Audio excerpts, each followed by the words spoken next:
आपके बारे में चीफ जस्टिस ऑफ पाकिस्तान ने कहा कि आप नवाज शरीफ साहब के दफ्तर में बैठ के अखबारों की कटिंग करते थे, इसके बदले में नवाज शरीफ साहब ने आपको एक कटिंग करता था। मैं अपनी मर्जी का जवाब दूंगा, तैयार नहीं आप अगर इस तरह से बात करना तो कोई पार्टी जाएगी। अच्छा सदीक साहब, मैं आपकी सॉरी एक बात का मैं जवाब देना चाहूंगी। आपने बड़ा अब याद करवाया कि वीडियो ताहिरुल कादरी साहब भी आपको याद आएगा, सदीक को भी आपने। बिस्मिल्लाहिर्रहमानिर्रहीम, अस्सलाम वालेकुम नाज़रीन इकराम, मैं हूं अब्दुल बासित स्वाति और आप देख रहे हैं मेरा डिजिटल चैनल। नाज़रीन इकराम, पहले आप ये वीडियो देखिए, फिर इस पर डिटेल में बात करते हैं। के जवाब दे दिया अपनी उस बात का। मुझे बताया खुनज़ादा साहब, मैं आपकी तरफ आना चाहूंगी, बड़े आप न्यूट्रल बन के जवाब दीजिएगा। मुझे बताइएगा कि हमने ऐसी वीडियोस भी देखी हैं सानेहा मॉडल टाउन की के पुलिस वाले वहां पे कोई गुंडे बने हुए थे, डॉन बने हुए थे, कह रहे थे कि इन्होंने बट्टे नहीं देने, इन्होंने गोली देनी है, और गोलियां मारने के बाद निहत्ते लोगों में जिनमें प्रेग्नेंट खवातीन भी शामिल थी, कह रहे थे गुड शॉट। क्या कहेंगे बतौर इंसान? भूल जाएंगे आप सियासतदान भी है चट्टान साहब, बतौर इंसान क्या कहेंगे? गोली चली ताहिरुल कादरी की तरफ से। मैं अब ये कह रहा हूँ कि अब इससे सानिया मॉडल टाउन की बात आपने छेड़ दी है सदीक साहब, उसमें मुझे उनका पॉइंट ऑफ व्यू लेने दे। मैंने नहीं छेड़ी, मैंने नहीं छेड़ी, इधर आपके रिपोर्टर साहब ने छेड़ी है। मैंने चले भला सदीक का कि सदीक जान ने छेड़ दी ना। चलें जी जी चट्टान। ये वाकया जो हो गया, इसके बाद कैंटीनर पे अब आप चाह रहे हो कि खत्म हो रहे जल्दी से बात। लाडला जो है, ये निक्का जो है, उन्होंने जो कहा था इन लोगों के साथ। चले जी, सवाल मैं क्या पूछ रही हूँ, आप कह रहे लाडला निक्का, आप लाडले निक्के पे पहुंच गए भाई। सवाल कुछ पूछते हैं तो जवाब निक्का और लाडला आ जाते हैं। ये बताइए कि आज साहब जो कह रहे थे कि गोली मारनी है, बट्टा नहीं मारना, गोलियां मारने के बाद लोगों की मौत पर कहा जा रहा है गुड शॉट, कैसे देखते हैं बतौर इंसान? आप दूसरे का भी सुना करें ना। सदीक आप बता दें, ये जवाब नहीं देंगे। अगर आपकी मर्जी का जवाब नहीं हो तो फिर आप सुनने को तैयार नहीं है। ये तो ये किस तरह की बात है? क्या भाई, क्या मर्जी का जवाब? आपसे सवाल में क्या आप लाडला और कप्तान? मैं आपकी मर्जी से आपसे सवाल आपसे जवाब सुन रही हूँ। अपनी मर्जी का जवाब चट्टान साहब, तैयार नहीं। चट्टान साहब चले ठीक है, चले अपनी मर्जी का दें। चले चट्टान साहब, आप अपनी मर्जी का जवाब दें। Continue please. इनके शोहदा के साथ, इन खवातीन के साथ, इनके खानदानों के साथ किसने वादा किया था कि मैं इंसाफ दूंगा?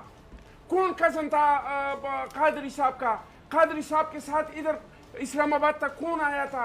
धरना किसने दिया था? आज पंजाब में किसका हुकूमत है? आज मरकज में किसका हुकूमत है? देना इन लोगों को इंसाफ, क्यों नहीं दे रहे इन लोगों को इंसाफ?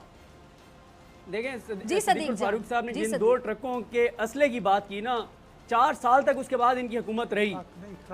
दो या जितना भी असला था, एक ट्रक ईंटों के। अच्छा चले, ईंटों के 2 ट्रक। नंबर 1, आप ये तो आप बहस कर रहे हैं। आपने एक बात कर दी, मैंने उसका बात नहीं। अगर असला था डॉक्टर अल कादरी के पास तो आपने उनको गिरफ्तार क्यों नहीं किया? जो रिपोर्ट है उसमें ये है कि पहले गोली वहां से चली ऊपर से। सदीक साहब नहीं था, नहीं था, जुल्म किया था।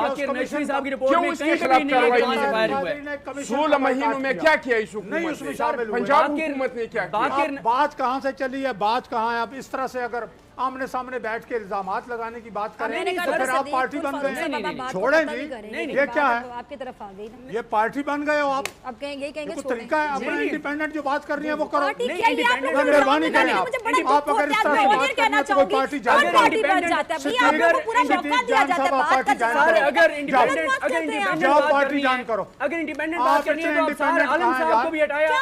सुप्रीम कोर्ट ने आपकी तहरीर को करदम करार दिया। वो गलत करार दिया, आपको गलत करार दिया भाई। आपको सुप्रीम कोर्ट ने कहा कि आपको नवाज शरीफ साहब ने सिर्फ अपना कारकुन होने की वजह से लगाया था। नवाज बोर्ड में इतने अहम इदारे में आपको नवाज शरीफ साहब ने लगा दिया। मैंने जितनी कारकर्दगी दिखाई या कुछ नहीं। आपके बारे में चीफ जस्टिस ऑफ पाकिस्तान ने कहा कि आप नवाज शरीफ साहब के दफ्तर में बैठ के अखबारों की कटिंग करते थे, इसके बदले में नवाज शरीफ साहब ने आपको एक कटिंग करता था। मैं तो उसको मैंने जवाब दिया, उसको वहां खड़े होकर पाकिस्तान सारे वर्कर सुप्रीम कोर्ट ने क्या बात करते हैं यार? ये बात गलत है। आप लोग आप पार्टी ज्वाइन करो, पार्टी में चले जाओ। क्या नवाज शरीफ साहब को 17 बार सुप्रीम कोर्ट ने झूठ और बदयानत नहीं लिखा अपने फैसले में? क्या नवाज शरीफ साहब ने सदीक लास्ट कमेंट में आपका चाहूंगी, ठीक है जी सदीक एक मिनट, सदीक जान बात सुनिएगा। वो तो गिरफ्तारी तो करते रहते लोगों पे 36 केसेस हैं प्रोग्रामों में, ये करप्शन के केसेस नहीं आ सकते। मनी लॉन्ड्रिंग के केसेस हैं, कत्ल के केसेस हैं। सुनिएगा सदीकुल फारूक साहब, आप अपना इमेज खराब कर रहे हैं ऐसी बातें करके, मेरा कुछ नहीं जा रहा। देखिए लोग अंधे नहीं है, बहरे नहीं है, सबको नजर आ रहा है कि मैंने आपको कितना मौका दिया बोलने का। गलत बात ना करें, पता नहीं किस एजेंडे पर आते हैं आप लोग। मुझे बताएं सदीकुल फारूक साहब, एक मिनट। सदीक जान, मैं आपका लास्ट कमेंट चाहूंगी।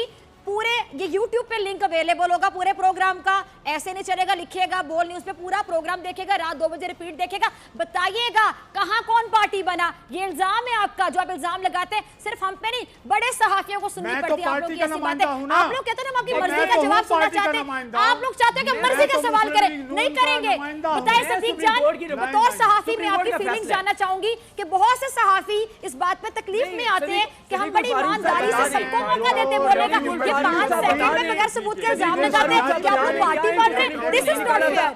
मैं ऑन रिकॉर्ड एहतजाज आज रिकॉर्ड करवाती हूं, this is not fair. Nadreen इकराम, आपने वीडियो देखी, एंकर पर्सन फिजा अकबर साहिबा थी, साथ में सदीक जान साहब थे प्रोग्राम के अंदर, और फ़ारूक साहब तशरीफ़ फरमा थे पाकिस्तान मुस्लिम लीग नवाज से, और अखवानज़ादा खान साहब तशरीफ़ फरमा थे पाकिस्तान पीपल्स पार्टी की जानब से।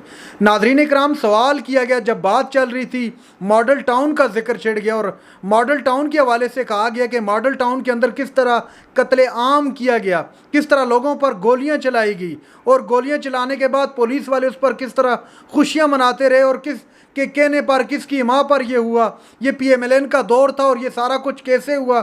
ये सवाल क्या करना था कि PMLN के और पाकिस्तान पीपल्स पार्टी के जो दोनों रहनुमा तशरीफ़ फरमा थे, आग बगोलो हो गई, और पाकिस्तान पीपल्स पार्टी और नून लीग के दोनों रहनुमाओं ने जो है एंकर्स की जानब अपनी तोपों का रुख कर दिया और कहा कि आप पार्टी बन जाते हैं, आपको न्यूट्रल होकर तज्जिया करना चाहिए, लेकिन आप ऐसा नहीं करते। हालांकि ऐसी कोई बात नहीं थी, दोनों को अपना मौक़िफ़ सामने रखने के लिए टाइम दिया गया कि आप अपनी बात सामने रखें। उनसे सवाल किया गया, एंकर का काम है सवाल करना, साफ़ी का काम होता है सवाल करना, वो सवाल आपको गिरा गुजरे तो ये आपका मसला है, वो किसी साफ़ी का मसला नहीं है। इमरान रियाज बड़ी खूबसूरत बात करते थे इस मौके पर, कहते थे कि अगर आईने में आपको अपनी शक्ल बुरी दिखाई दे तो कसूर आपके आईने का नहीं बल्कि आपकी शक्ल के, आप अपनी शक्ल को बेहतर करने की कोशिश करें। तो यहाँ पर जब भी सवाल होता है तो बुरा लग जाता है, इनको आग लग जाती है कि इस तरह का सवाल क्यों किया गया। नाज़रीन इकराम, थोड़ी बात कर लेते हैं मियां नवाज शरीफ साहब की वापसी के मुतालिक, चूँकि बहुत ज़्यादा कंट्रोवर्सी बनी हुई है उस पर कि वो आ रहे हैं या नहीं आ रहे। कल की एक ख़बर है वो मैं आपके सामने रख लेता हूँ। वो ख़बर ये बेसिकली कि उन्होंने लाहौर की अदालत के अंदर अपनी मेडिकल रिपोर्ट सबमिट करवा दी है, जिसके मुताबिक वो हार्ट का प्रॉब्लम भी है उनके साथ, उनको साथ में डायबिटिक इशू भी है, डायबिटीज़ भी है उनको, और भी बहुत सारे इश्यूज़ हैं, चूँकि उनका स्टंट भी उनको लगे ऑलरेडी इससे पहले। तो सारी बात का लुबाब ये कि आपके सामने रखने का मकसद कि ये अभी से मैदान और ग्राउंड सजाया जा रहा है कि किसी तरह मामला कैंसिल हो जाए, और बहुत सारे जो है तजिया निगारों के मुताबिक पॉसिबल है कि मियाँ साहब ना आ सकें और अपनी वापसी का इरादा कैंसिल कर दें, क्योंकि मुल्क के अंदर जो मौजूदा हालात हैं उन जो शहबाज शरीफ साहब के साथ लाहौर के अंदर हुआ, जिस तरह लोगों ने उनकी गाड़ी को रोका और उन गाड़ी पर मुक्के बरसाए गए, मैं हर किसी उसको सपोर्ट नहीं करता। बताने का मकसद ये है कि अभी रियलिटी ये है, सारा कुछ ग्राउंड आपके सामने है, ग्राउंड को देखकर फैसला किया जाता है हमेशा। तो ग्राउंड अभी उनके फेवर में नहीं है, जब तक ग्राउंड उनके फेवर में नहीं होगा तो मेरे ख्याल से मियाँ साहब उस वक्त वापस नहीं आए जब इनकी हुकूमत थी। आज तो हुकूमत भी जो एक निगरान हुकूमत है, और इस वक्त वापस आना मेरे ख्याल से थोड़ा उनके लिए मुश्किल ज़रूर होगा। नाज़रीन इकराम, ये थी आज की हमारी वीडियो। चैनल पर जो नए चैनल को सब्सक्राइब कर लें। अगली वीडियो तक के लिए अल्लाह हाफ़िज़।